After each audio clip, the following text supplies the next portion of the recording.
Okay, Assalamu alaikum. So today we're taking a look at the circuit of Arabic letters. What that is a map that I use for myself to remember where the letters come from and which letters share the same point of emergence. So as you can see here in the front, this is the front of the mouth, everything that comes out around the teeth and the lips. There's 5 sets. There's 16 letters here. They're broken down into 5 sets. And then there's little tactics that I used to remember this very quickly and easily. So in the past, they would use poetry to remember things. That's not so much our method of learning these days. I think we're more used to different ways of learning. So I'm going to use imagery. I'm going to use wordplay. I'm going to use a little bit of comedy. And then I'm going to use condensing information into code. So I'm going to use mnemonics, if you like. This helped me remember it very quickly, and it might help you. You don't need this. It's just a tool. So I also found that it's more useful than just saying alif, ba, ta, or a, ba, ta, tha, to go through the letters in the order that connects where the point of emergence and practice them that way.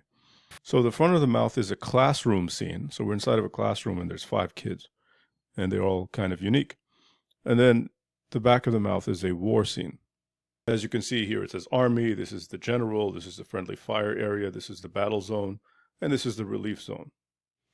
Okay, so let's start with the front of the mouth, and let's start with the lips themselves. So for the lips, you have the ba, the mim, the waw, and the fa. Those are the letters that involve the lips making contact with one another. And in the sukoon step, which is step 3, if you've done it, you know this. If you haven't done it yet, it's a step in the 7-step course where we look at each letter by putting an alif in front of it and then saying landing on the letter, and that tests the quality of the letter. So that's what I'll do here. Right. So just to feel the landing on the lips, you can say ab, um, oh, oh. Notice how the lips round. F, f, ab, o, f. So this kind of conveniently creates the mnemonic of bimouth, bimouth. And, you know, mouth in a loose sense, in a conventional sense, can refer to both lips. So you can remember the phrase bimouth as if it indicates with the mouth. Right, so I call this the Philly Arabist. So our first character is the Philly Arabist, who's not just saying ak and ak and incorporating all kinds of Arabic lingo into his vernacular, but now he's using Arabic prepositions like be and putting it onto his Ebonics English and saying things like bimouth. It's the ba, the mim, the waw, and the fa, bimouth. So next, we go inside the mouth. And we start from the bottom, and then we're going to loop and go around, right? We'll start from the bottom where the tip of the tongue tucks itself in to the lower teeth. Here we have sin, zai, and sad. Sin, zai, and sad. Using our sukoon, we say s, as, us, us. And the way I remember these 3 is through this character, Susie Sad. Susie, in her first name, she has the sin and the zai, and her last name is the letter Sad. And she gets upset when you call her Susie Sad. Right? So she says, it's Susie Sad, not Susie Sad. Okay, so we have the Philly Arabist that says bimouth. And now we have Susie Sad, who doesn't like it when you call her sad. We have the ba, the mim, the waw, and the fa. The sin, the zai, and the sad. Tip of the tongue tucking itself underneath the lower teeth. Now we move to the upper teeth. And here we have la, tha, and tha. 3 very similar letters, especially la and tha. The difference between la and tha is audible. La is much heavier. It has a much heavier vowel, especially with the fatha. But if I say vu and thu, it starts to get harder. The and the starts to get harder, right? Dhil, dhil, dhil, dhil. So anyway, they come from the same place, and the way you can remember that, if you need something to remember it, is a person who doesn't ever remember the names of things. So he's always pointing to things and saying, the thing over there, the thing over there. And you can associate the with the in English, the, which has a heavier th than thing or there, at least to my ears. So the, you can associate it with the. Tha, you can associate it with thing, and the, you can associate it with there. The thing over there. Obviously, it doesn't map on accurately, but it's there to remind you that all three of these letters come from this area underneath the upper teeth. The tongue slides under them.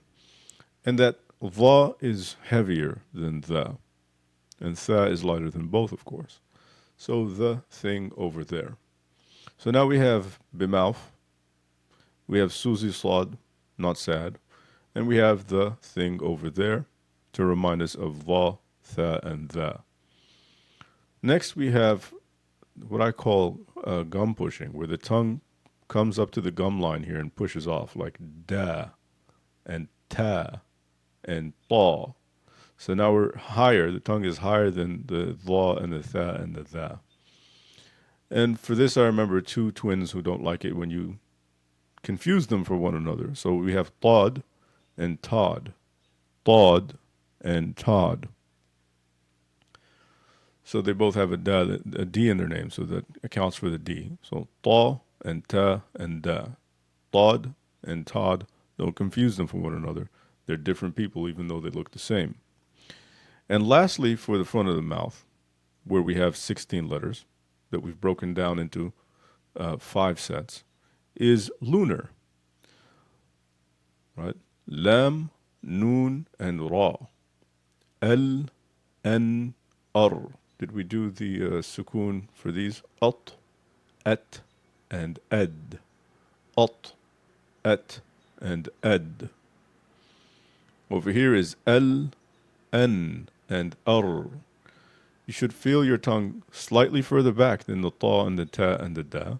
And now it's gliding across the roof of the mouth, near the gums. It's not pushing off. L, N, R. So lunar helps us remember those 3 letters are from roughly the same place. And Lunar is a kid whose parents named him Lunar because they wanted to honor the Hijri calendar. All right, so we've got our 16 letters that are at the front. Susie Sod, Bimouth, the thing over there, Tod and Todd, and Lunar. That should help you remember all 16 of those letters and the sets that come together and where they're coming from. Bimouth is from the lips. Susie Sod is from the lower teeth, the tongue tucking in. The thing over there is the tongue slipping under the upper teeth. And Tod and Todd is the tongue pushing off of the gum line behind the teeth, not the front of the teeth. Like not the one that you see visibly, but behind.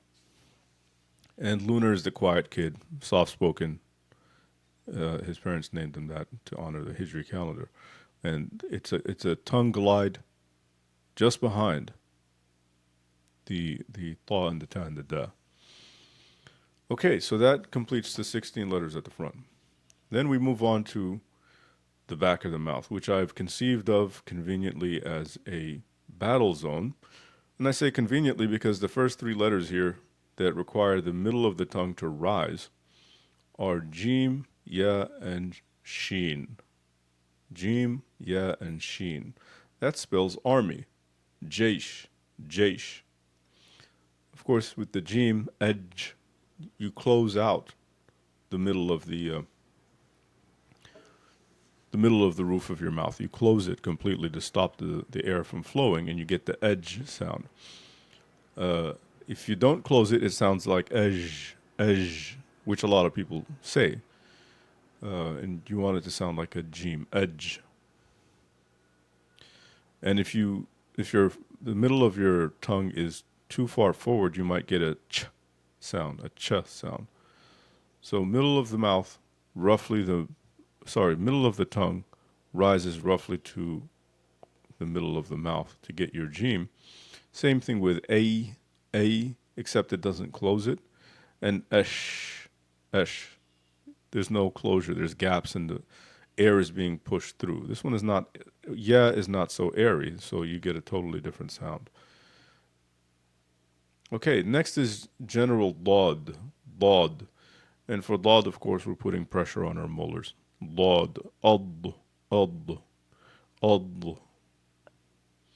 So we have our army, we have our lone general, and then we go into the friendly fire zone, where qaf and kaf are often confused for one another.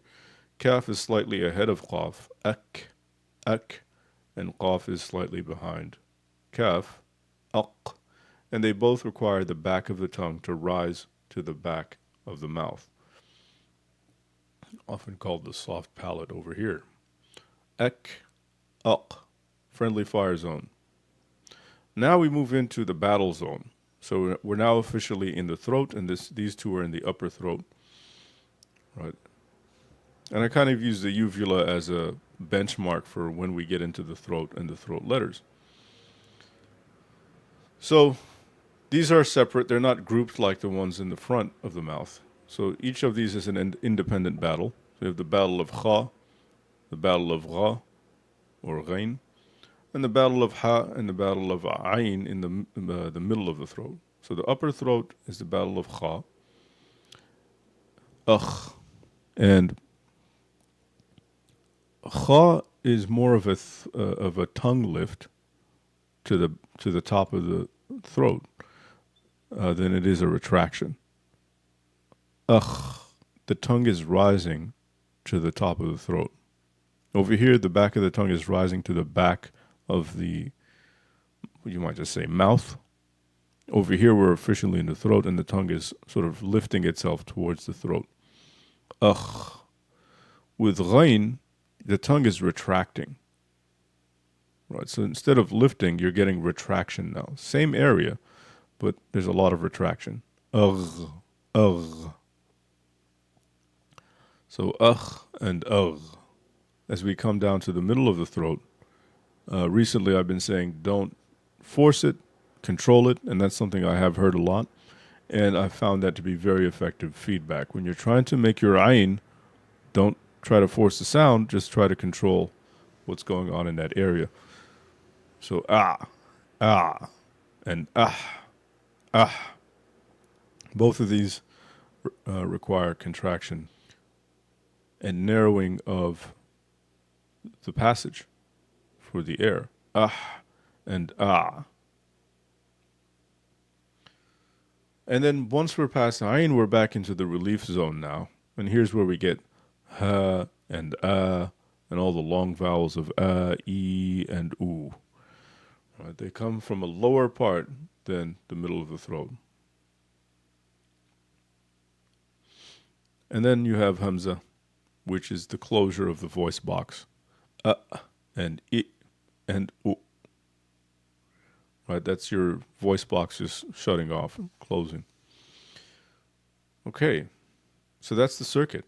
Suzi Sod, S, Az, Os, Bimouth, Ab, O, F. The thing over there, Of, Eth, Eth. Tod and Tod, Ta, or Ut, and Et, and Ed. And lunar, L, N, R. Should feel this process as you move through this area. And then we move to edge, A, Esh, Od, Ek, Aq, Ugh, Ugh. Retraction. Not so much retraction, more lift. Ugh, and then and ha and e and u and and u and e.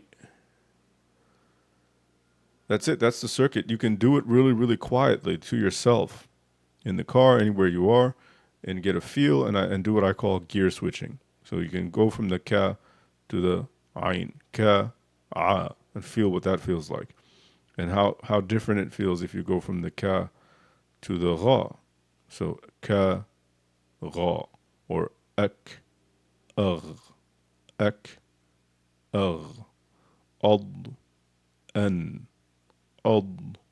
n. Just pick any two letters and feel the difference as you gear switch from the different locations.